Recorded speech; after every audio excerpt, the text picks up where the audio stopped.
Nyle Harven watched from his porch every evening, his sketchbook filled with the smiling faces of Mira Alden and her two children, Ellis and Mariah. But when the Aldens vanished without a trace one quiet night, the boy across the street became more than just a neighbor. He became the center of a chilling mystery that would unravel a secret buried deep beneath their perfect street.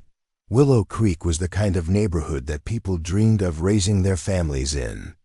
Wide streets stretched between perfectly trimmed lawns. Kids played in front yards without fear, and neighbors exchanged friendly waves like it was second nature. It was a quiet, sunlit world tucked safely away from the chaos of city life. On weekends, the smell of fresh-cut grass mixed with backyard barbecues, and even the mailmen lingered for small talk. But perfection has a strange way of hiding cracks beneath its surface, and on one seemingly ordinary street, something dark was quietly brewing. At the corner of Linwood and Finch lived the Alden family. Mira Alden, a 35-year-old single mother, had moved there 3 years ago after a bitter divorce. Despite the struggle of raising two children on her own, she had built a peaceful life. Her daughter, Maria, was 12, bookish and clever, often lost in library novels. Ellis, just 9, was full of energy and constantly riding his scooter up and down the pavement. Mira worked from home as a freelance editor and was known in the neighborhood for being kind but private. People respected her space. Directly across the street from the Aldens was the Harven home. It was older, a little more worn down, but nothing that stood out too much. Nyle Harven, the 16-year-old son of the household, lived there mostly alone. His parents, both involved in overseas work, were often gone for long periods. They trusted Nyle to manage things on his own, and for the most part, he did. He wasn't exactly popular, but he wasn't disliked either. Just quiet, observant. He spent hours on his porch, sketching in a weathered notebook, his eyes occasionally drifting to the Alden home. No one thought much of it. Teenagers had crushes all the time. The weekend before everything changed, Mira threw a small birthday party for Mariah in the backyard. Colorful balloons floated from the fence, and folding tables held cupcakes and juice boxes. A few neighborhood kids came over, laughter echoing over the sound of pop music. Nyle wasn't invited, but he watched from his porch. Not in a threatening way, at least not at first glance. He seemed curious, maybe even a little envious. His sketchbook was open in his lap the whole time, pencil moving steadily. After the party, the Alden house returned to its usual calm. Mira cleaned up, the children went to bed early, and by 10 o'clock the lights were out. Across the street, Nyle remained outside, watching the house longer than usual. An elderly neighbor, Mr. Calden Raza, who always sat on his porch during twilight, noticed him standing still even after midnight. The old man thought it strange, but not alarming enough to act on. By morning, the silence was different. The mailman noticed the Aldens' mailbox still full when he returned for his Monday route. Mariah and Ellis missed school, which was unusual. Mira didn't answer calls or texts from the neighbors or school officials. A friend tried knocking on the door, but got no response. The car was still in the driveway, and the curtains were drawn. By Tuesday, concern grew into fear, and someone called the police for a welfare check. When officers arrived, they found the door locked from the inside. Nothing seemed broken. No signs of forced entry, no broken glass, no overturned furniture. The TV was frozen on a paused cartoon scene. A birthday balloon had deflated onto the living room floor. It was like the house had held its breath in the middle of life and never exhaled. The Aldens were gone. No one saw them leave, no security cameras showed movement, and yet the home gave no indication of violence. Their toothbrushes were missing. A few clothes too, but essentials like shoes, car keys, and Mira's purse were untouched. It looked like they had vanished in the middle of the sentence, mid-thought, mid-movement, mid-life. And across the street, Nyle Harven watered his plants. Like nothing had happened. Detective Rhemis Vale arrived at the Alden residence on a gray Wednesday morning. A soft breeze rustled the trees lining the street, but the atmosphere felt heavier than it should have. The house appeared undisturbed from the outside curtains still drawn, porch lights still flickering from the night before. What disturbed Vale the most was the unnatural stillness of it all.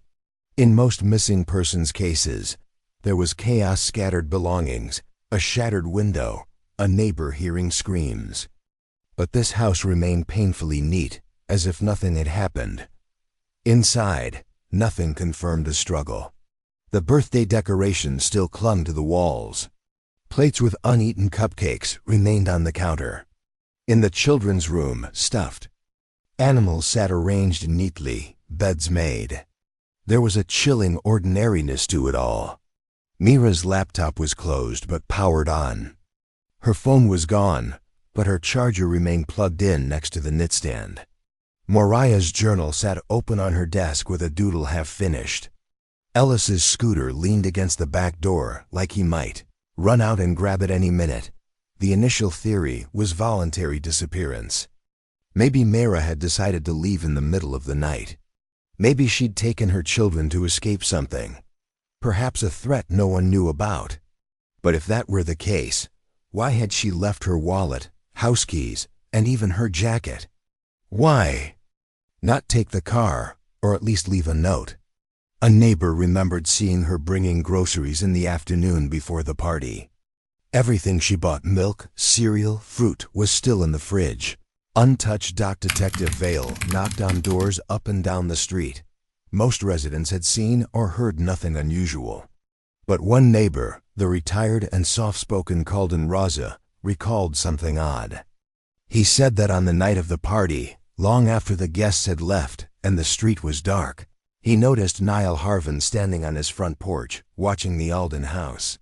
Rosa remembered the boy was unusually still, staring for hours without sitting or going inside. He didn't seem afraid or curious, just focused, almost frozen. Mr. Rosa said he thought about calling someone but figured the boy was just zoning out like teenagers do. That was enough for Detective Vale to visit the Harven home. Nyle answered the door alone.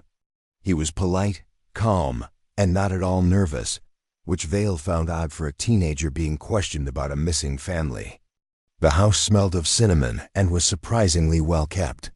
Nyle explained that his parents were overseas and would be gone for another 2 weeks. He had no contact with Mira Alden or her children, and he claimed not to know what had happened to them. He did admit to watching them from time to time, saying they seemed happy and interesting. It felt more like admiration than menace, at least on the surface. But in his bedroom, Vale noticed something strange. A large sketch pad lay open on his desk. On the page was an unfinished drawing of the Alden family sitting on their porch, waving. The level of detail was incredible, too incredible. The positioning of their hands, the tilt of Myra's head, the exact pattern on Ellis's shirt. It was the kind of precision that could only come from someone who had been closer than across the street. When Vale asked how he drew it so accurately, Nyle simply replied that he had a good memory.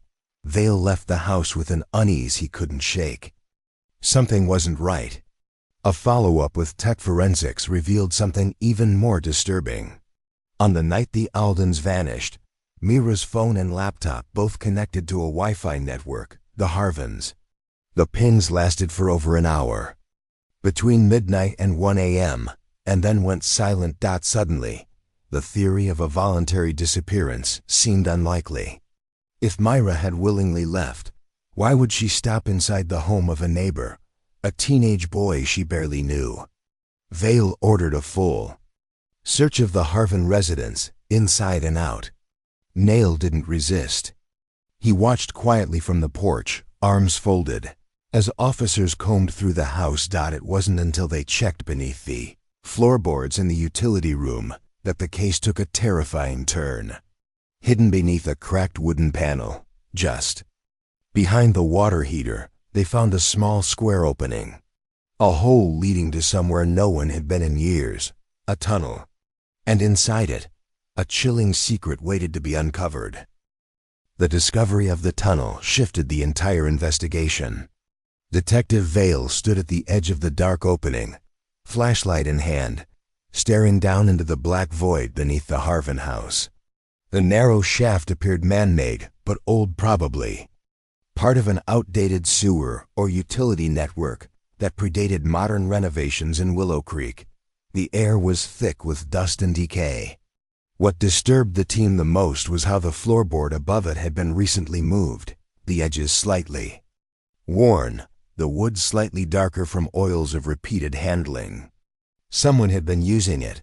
Recently, with a rope ladder, officers descended into the tunnel. The walls were damp and narrow, lined with cobwebs and discarded debris. About 30 feet in, the passage widened slightly into what looked like a small chamber. On the walls were dozens of paper sketches pinned up with push pins and tape. Every single one depicted the Alden family. Some were simple pencil outlines, others fully shaded. Mira folding laundry, Mariah reading under a tree, Ellis brushing his teeth. All scenes that could only have been witnessed from within the house or very close by. In the corner of the chamber was a worn-out mattress, a flashlight, cereal boxes, bottled water, and a collection of books, many of them belonging to Mariah, identified later by her school's stamp and her handwriting in the margins. The date stamps in the books showed they had been taken from the Aldens' home recently. There were also some of Ellis's small plastic toys, including a blue action figure missing its left arm. These objects were enough to confirm that at some point, the missing children had been in this underground space. Back at the Harven house, investigators continued searching Nyle's belongings. In his closet, behind a row of carefully hung jackets, they found something deeply unsettling. A series of notebooks, each labeled with a date and a title, Observation Log. The entries began nearly 8 months prior and continued up until the day the Aldens disappeared. Each notebook contained detailed notes on the family's routines, when Mira left the house, what groceries she bought, when Mariah did homework, what Ellis watched on TV. It was obsessive and exact. There were even timestamps of when the family went to sleep or opened windows. Some pages included hand-drawn diagrams of the Alden home, including furniture placement. Detective Vale realized this wasn't just casual interest. It was surveillance. Nyle hadn't just been watching the Aldens, he had been documenting their every move. When Nyle was brought in for further questioning, his demeanor remained flat. He didn't show fear or guilt, only mild curiosity. He admitted to exploring the tunnels under his house years ago and said he fixed them up because he liked having a quiet place to draw. As for the items belonging to the Aldens, he claimed he found them in the garbage. No one believed that. But there was still no concrete evidence that a crime had taken place. No blood, no bodies, and no sign of violence. Despite everything, Vale remained calm and detached. His lawyer insisted there was no proof of foul play, and the items found in the tunnel, while suspicious, didn't prove kidnapping or murder. The court couldn't hold him indefinitely without more. That night, Detective Vale sat in his office, reviewing every piece of evidence. Something didn't make sense. The tunnel had clearly been used by more than one person. There were footprints, 2 smaller sets, likely belonging to the children, but there were also drag marks, like something or someone had been pulled. And most importantly, there was a scuff mark on the wall, at adult height, smeared with something reddish-brown. Preliminary tests couldn't confirm if it was blood. A disturbing theory began to form. What if the Aldens hadn't simply disappeared, but had been lured? What if they had gone willingly into that tunnel, trusting someone they believed to be harmless? Or worse, what if someone else had used Nyle's obsession as a cover for something even darker? The investigation was no longer just about the boy across the street. It was about the void beneath the surface, the quiet obsession, the hidden places, and the terrifying question: where were Mira, Mariah, and Ellis now? Detective Vale knew the case had moved far beyond the ordinary. The tunnel under the Harven house was just the beginning. Forensics teams were called in to examine every inch of the underground passageway. While there were no human remains, what they did find deepened the mystery. A second tunnel, partially collapsed, led further beneath the neighborhood, its direction. Aimed not at the Harven property, but toward the woods beyond the last row of houses. That stretch of trees was city-owned, unmonitored, and mostly forgotten. The team spent days excavating and mapping the tunnel's course, and eventually discovered a sealed hatch buried beneath dried leaves and overgrowth at the forest's edge. When the hatch was pried open, a wave of stale, earthy air rushed out. What lay beneath was another chamber larger, colder, and eerily silent. Inside were more sketches, more toys, more items confirmed to belong to the Alden children. But again, no people. No Myra, no Mariah, no Ellis. However, there was one new piece of evidence that shifted the trajectory again. A camera. The small, battery-operated camcorder had been placed on a tripod facing the corner of the chamber. Its memory card was intact. When the footage was reviewed, it showed something deeply unsettling. In grainy, low-light clips, the children appeared briefly sitting on the mattress, huddled together. Mira was there too, standing in front of them, holding what appeared to be a walkie-talkie. Her expression was tense but calm. There was no sound, only silent movements. She looked toward the camera several times. In the final clip, she turned off the device. The timestamp was exactly 12 hours after the birthday party. Detective Vale was stunned. This confirmed that the family had entered the underground system voluntarily, or at least without visible resistance. But why? What had compelled a mother to take her children underground and remain hidden? And what role had Nyle Harven truly played? A breakthrough came from an unexpected Place City records.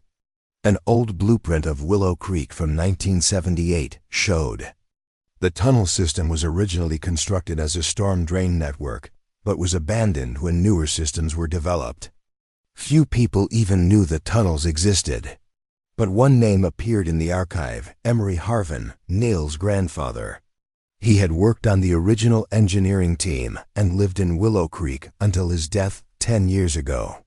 This indicated that knowledge of the tunnels had likely been passed down through the Harven family, possibly even used over the years for purposes unknown to others. This opened a darker possibility.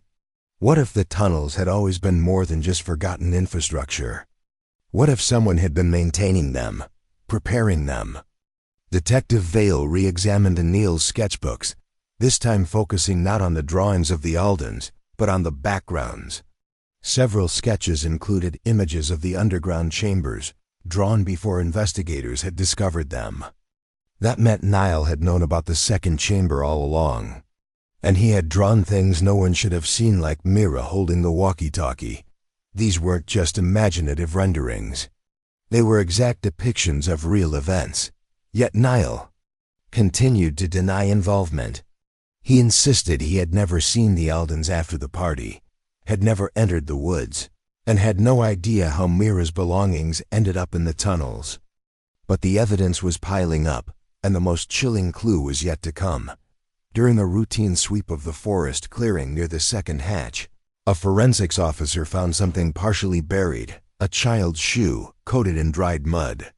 Nearby, a large sheet of plastic was discovered, folded and weighed down with stones. Underneath it, faint traces of blood were identified. Detective Vale didn't say it out loud, but the meaning was clear. The underground network had not just been a hiding place, it might have been used for something far more sinister. There was growing suspicion that someone had helped Mira move through the tunnels, perhaps willingly, perhaps under the illusion of safety. But somewhere along the way, something went terribly wrong. And through it all, Nyle Harven remained silent. Calm, watching from behind the same porch he always sat on, as if waiting for something. Or someone. Weeks turned into months, and the Alden case remained open but unresolved.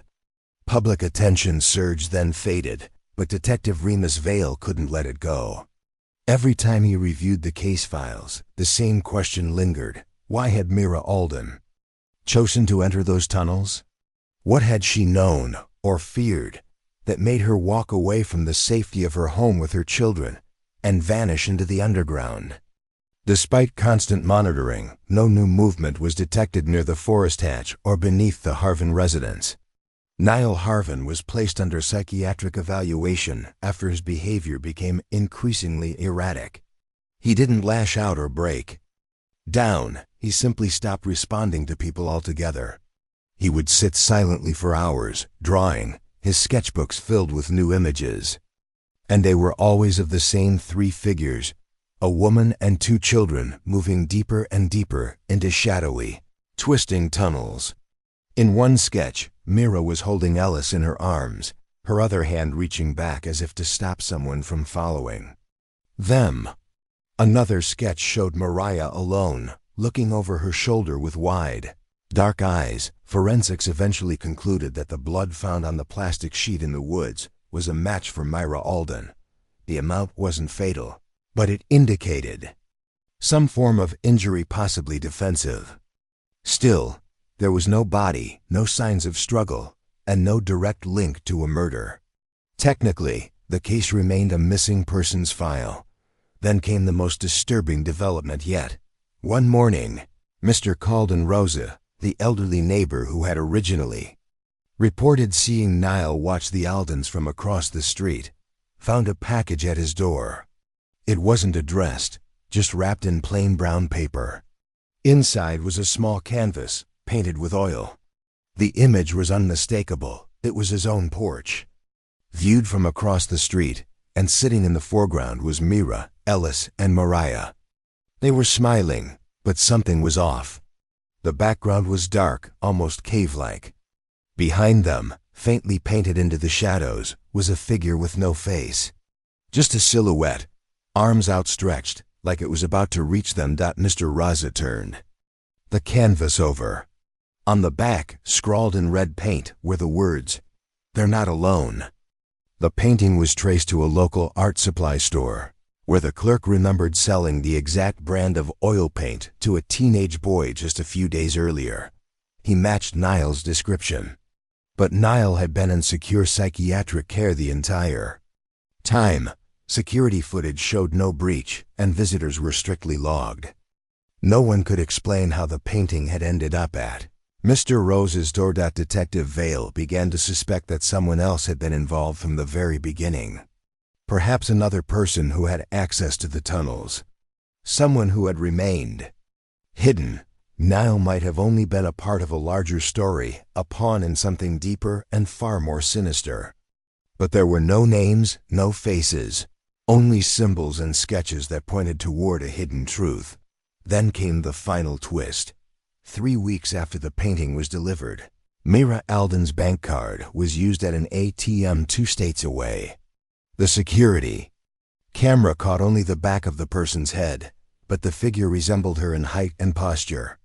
The card had not been flagged, and the withdrawal was small, only $40. Enough to go unnoticed. But it meant one thing: someone was still alive. The footage reignited public interest, and a nationwide search was relaunched. But Mira, Mariah, and Ellis were never found. The family that had vanished without a trace remained missing, their names etched into databases and news headlines, their faces slowly fading from memory. And Nyle Harven? He was eventually declared unfit for trial and permanently placed in a secure psychiatric institution. He spoke only once more, during a midnight observation. A nurse overheard him whisper, "She promised to come back." Whether he meant Mira or someone else, no one ever found out. To this day, residents of Willow Creek still claim to hear footsteps beneath their homes late at night. And every year on Mariah's birthday, a single sketch appears in the Aldens' old mailbox unsigned. Folded in half, drawn in pencil. The woman and the 2 children are always smiling, but behind them, the tunnel gets darker and longer.